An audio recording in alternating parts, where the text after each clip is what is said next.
Good morning everyone, my name is Michelle, I hope you're doing well. Welcome to another video. It is Thursday morning the 7th of August. And we're going back to Tennessee today, to the Summer Wells case. And Fred Hill, who was a neighbour of the Wells back in 2021 when Summer disappeared, is the man of the hour. He's the man of the hour on this channel, talked about Fred yesterday, and guess what? We're going to talk about Fred again today, because Fred and his wife Ziggy were on Voices Behind the Wall overnight my time, and there's a few things in here that I think are interesting. There's a couple of discussion points related to what life was like on Ben Hill Road pertaining to the Wells children and Fred's experience with them. And then also Cher, right at the end, asked him whether he would take a polygraph if she could arrange it. And she also said, Andy, you do one as well. So that'll be interesting if that comes off.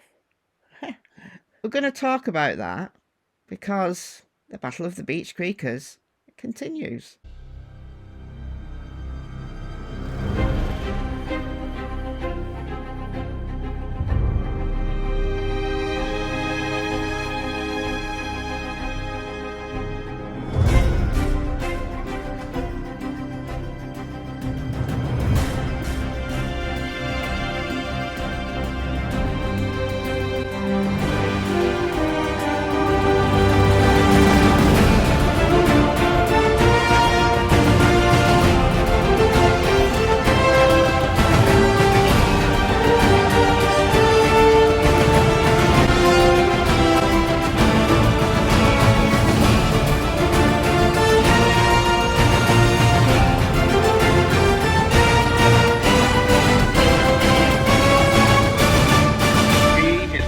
Fred, and Fred done put the word out to him. You say my name again, and he'll kill him.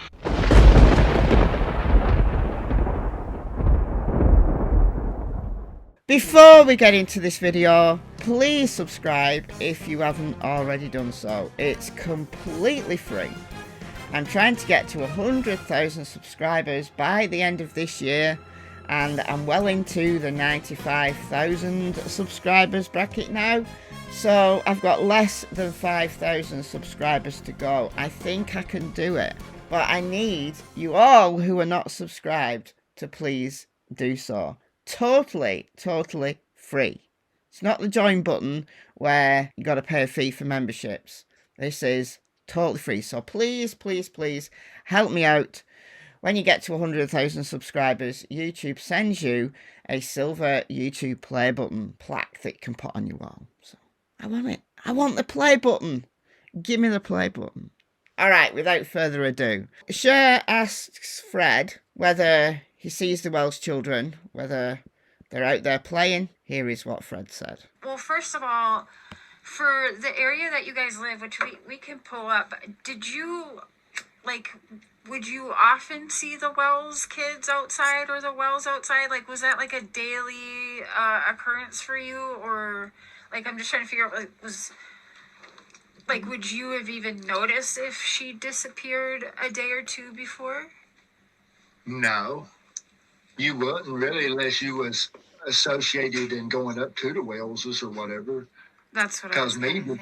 Traveling in and out of the holler, I mean, you'd have to see them along the road or something just to even see them usually. The last time I physically seen Summer, actually seen her, was about 3 weeks before she was reported missing myself. So you really weren't seeing them every day? No. I mean, from the road, you don't see nothing up on the hill at 110. Right, yeah. A person would have to be actively trying to see. Well, no, he wouldn't do, unless he was making a point to actually go up there and see them. So this is the Wells property here, on this hill. This is where Jodie Sue lived, on the opposing hill. And then Fred's place, well actually two places, were right down here. So you've got Fred's dad's place, 165, 167. You've got his mother's place, 207. So they kind of flit between the two properties. They're way down Ben Hill Road. Like 165, 167 isn't too far away, but it's round a corner. There's a hill involved. So you're not going to see them. So that makes total sense, in my opinion. We'll come back to this map in a second. But it seemed like a lot of time when you'd see Summer and the boys out playing along the road or whatever, sometimes they would ride their bikes and stuff up and down Ben Hill Road. Summer wouldn't wear no shirt a lot of time like the boys and stuff. So this conversation's actually pertaining to Summer being naked a lot and the Wells not caring. But this conversation got into something very interesting because Fred said he did see the boys and Summer playing along Ben Hill Road. The boys would be on their bikes and Summer would be with them. That's consistent with what Don Schaefer Sr. said in an interview with Prayer Garden of America. She rang him and I don't think he knew he was being recorded, but he said that. He said that sometimes you would have to stop when you were driving along Ben Hill Road because the Wells kids would be in the road, and that would include Summer. We know that Fred listens to YouTube a lot. We know that Fred takes things from YouTube. So I'm only assuming that Fred is saying this independently of what he knows has already been said in the past. But when I say I see them ride their bikes on the road and stuff, it wasn't very few times you would see them. Maybe once a month or something, you might see them on the road or something down there riding around. But it wasn't an everyday thing or nothing like that. That's way down there. They wouldn't have been able to keep their eyes on them, so they'd be down there by themselves then, right? Well, sometimes Dawn or Candace would be on a bike too, riding with them, but sometimes they would be by their. Yeah. She rode bikes, like actually. Yeah, it was a little. Right, Ziggy? I'm like, wait, what? Oh, like a mini bike that's motorized? Yeah. Yeah, those little mini motorised bikes. I can't see Candice getting on a push bike, pedalling along Ben Hill Road. I can't see that. So we do know that the boys had those, like we call them mini trail bikes here. I don't know what they call them in Tennessee. So that is interesting. I mean, Jose also said that Summer would wander off with the boys, and she was only 4 when he knew her. And one time they had to go and find her, like she'd gone missing, they had to go and find her. So it is consistent that the Wells boys would go down onto the road, not often, maybe. But then again, they could have been down there every day, and Fred wouldn't have seen them unless he happened to be passing by, or they happened to, go down Ben Hill Road and pass his properties. So they could be down there way more times than Fred saw, obviously. And many of those times, Don would be with them or Candice would be with them, but sometimes they'd be on their own. The little boys playing on trail bikes, that's all. Not a problem. And Summer, she ran like the wind. Is it possible on June 15th that Summer's brothers went to play out and Summer followed them? And then something happened? The boys went in and Summer was still out there. Who knows? Right, so I'm going to move on a little bit and talk about these scent alerts because Cher asked him to clarify these scent alerts. We've heard that there's a scent alert like here, over the other side of the road. We've heard that there's a scent alert on 207. And then, of course, we've got the footprints. On the 19th of June, so 4 days after Summer disappeared, a scent dog hit on footprint on Mr. Phillips' land and a footprint on Mary Sexton's land. Talked about this many times. And Dave Rader from Equisearch, who I trust not to make up stories, I mean, why would he? Got into town on the night of June 19th. On the morning of June 20th, when he joined the searchers were all talking about the all-night search they did, thinking that Summer was wandering around in the woods on her own. And the theory, amongst the searchers and law enforcement who were present then, was that someone had abducted her and had brought her back, seen all the furore, and had brought her back and just dropped her off in the woods. she was wandering around by herself. And that's what some of the neighbours talked about. Was that what happened? Don't know. But that was an early theory. And then on the 21st of June, there was a press conference. And Ansley Daniel from WJHL, during the questions and answers session, asked about that aspect of the search. Leslie Earhart, for the media person from the TBI, said that they were following up on a lead. And she didn't expand any further. So, very intriguing. All right, so let's listen to what Fred says about the scent alert. Who is this person who's given $4.99? Fred said, with a picture of Fred. And I won't say anything, and because I've messed it up before, and that's my fault. But you guys are here. You go. Here he goes. They're like Ziggy's Fred's handler. But anyway, they had brought a dog and had come up Ben Hill Road, and they said it had been hitting some scent here and there along the road, but the scent got stronger as the road got rougher, they said. Well, it started up my driveway and went, instead of turning in where the camper was, it went on up the driveway into a little flat, and there was Explorer sitting there. And when I said it stopped at an Explorer, people assumed I was saying that it was hitting on that Explorer. I was using that Explorer as a reference of where the scent stopped. Oh, okay. But at the time, I didn't know where they was using cadaver dogs or what at first of the cave when I first spoke of it. So was that a cadaver dog or a scent dog? I'm assuming it was a scent dog now, but at the first, I figured it may have been a cadaver dog because I didn't know there was a difference in a cadaver and a scent trap at the time. Yeah, so cadaver dogs are the dogs that are sniffing out the scent of human decomposition from dead bodies. Scent dogs are live scent dogs, so they're tracking a live person. Fred explains this issue.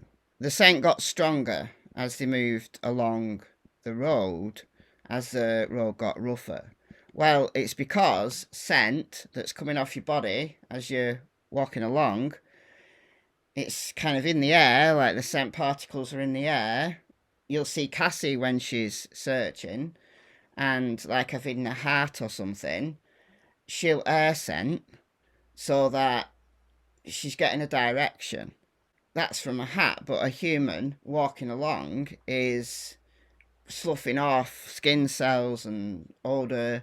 If that scent's really fresh, then yeah, that dog will air scent. But once that scent falls to the ground, then the dog will have to put its nose down and track off the scent on the ground. On artificial surfaces, that scent doesn't settle. Whereas on rough ground, like natural surfaces, like grass or mud, scent will pool and it will stay there for days. Dog will be able to track it for days. Like these footprints, wasn't like a track, but those, I believe, would have been someone carrying Summer and setting her down because maybe she was struggling or she was getting heavy, you know, people carrying her along rough ground.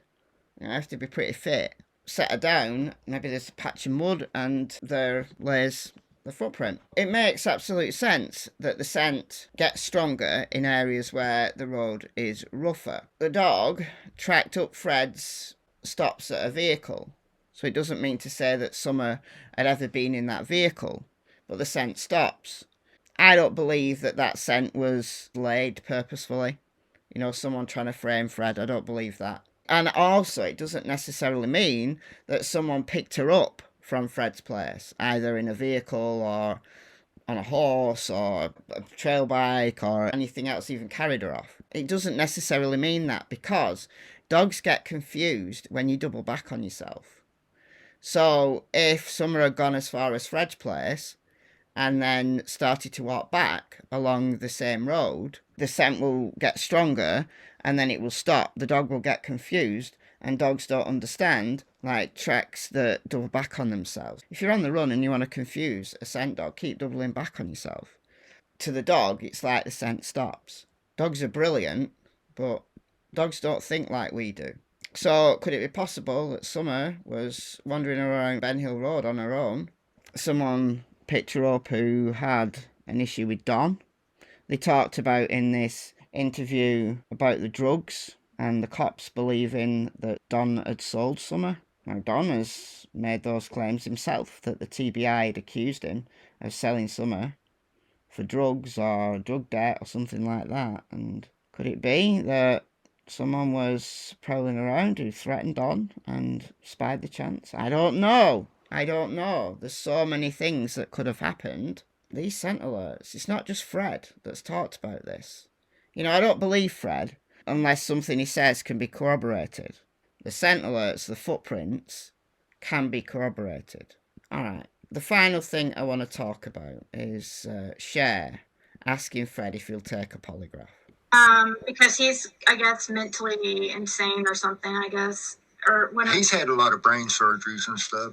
And some brain surgeries and stuff. So allegedly, yeah. they wouldn't take him serious because anything he told them, he couldn't testify in court anyway. Is one reason I feel like that they wasn't using to take him, try to find out information because way his mind was, he was incompetent. That's why Fred didn't know whether or not to take him seriously. You know what I mean? When he's saying this stuff about Summer Wells, like the guy's kind of crazy. So Fred didn't know whether or not, thought he was just kind of, and he just met him too. I mean, I know of him and stuff, but for me personally talking to myself, you know, that's exactly right. So I'll tell you right now. So that was pertaining to Cotton Simpson. That was the end of the conversation pertaining to Cotton Simpson. So Fred agrees he wouldn't mind to take a lie detector test on Summer. There's several creators and chat members and other channels that keep on doubting that Fred is not guilty. They should donate. Fred, if I pay and we get a good one, I'm talking a good one, and I've got sources, I mean, we could, you know, a poly, and I paid for it. I paid for your travelings to get there, and you know we did it. You would take one, and you and Ziggy would get your results and go live with them. Yes, 100%. I'd take it in a heartbeat. All right, there you go. In a heartbeat. Put your money where your mouth is. Let's get Fred a polygraph. Okay, interesting conversation. But what do you think? Let me know your thoughts in the comments, and I'll see you in the next video. Bye, folks.